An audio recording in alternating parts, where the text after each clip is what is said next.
किसी नगर में हरिदत्त नाम का एक ब्राह्मण निवास करता था। उसकी खेती साधारण ही थी, अतः अधिकांश समय वह खाली ही रहता था। एक बार ग्रीष्म ऋतु में वह इसी प्रकार अपने खेत पर वृक्ष की शीतल छाया में लेटा हुआ था। सोए सोए उसने अपने समीप ही सर्प का बिल देखा। उस पर सर्प फन फैलाए बैठा था। उसको देखकर वह ब्राह्मण विचार करने लगा कि हो न हो, यही मेरे क्षेत्र का देवता है। मैंने कभी इसकी पूजा नहीं की, अतः मैं आज अवश्य इसकी पूजा करूंगा। यह विचार मन में आते ही वह उठा और कहीं से जाकर दूध मांग लाया।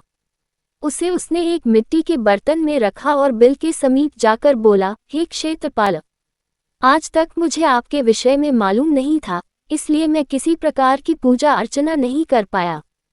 आप मेरे इस अपराध को क्षमा कर मुझ पर कृपा कीजिए और मुझे धन धान्य से समृद्ध कीजिए। इस प्रकार प्रार्थना करके उसने उस दूध को वहीं पर रख दिया और फिर अपने घर को लौट गया। दूसरे दिन प्रातःकाल जब वह अपने खेत पर आया तो सर्वप्रथम उसी स्थान पर गया। वहां उसने देखा कि जिस बर्तन में उसने दूध रखा था उसमें एक स्वर्ण मुद्रा रखी हुई है। उसने उस मुद्रा को उठाकर रख लिया। उस दिन भी उसने उसी प्रकार सर्प की पूजा की और उसके लिए दूध रखकर चला गया। अगले दिन प्रातःकाल उसको फिर एक स्वर्ण मुद्रा मिली। इस प्रकार अब नित्य वह पूजा करता और अगले दिन उसको एक स्वर्ण मुद्रा मिल जाया करती थी। कुछ दिनों बाद उसको किसी कार्य से अन्य ग्राम में जाना पड़ा। उसने अपने पुत्र को उस स्थान पर दूध रखने का निर्देश दिया। तदनुसार उस दिन उसका पुत्र गया और वहां दूध रख आया। दूसरे दिन जब वह पुनः दूध रखने के लिए गया तो देखा कि वहां स्वर्ण मुद्रा रखी हुई है।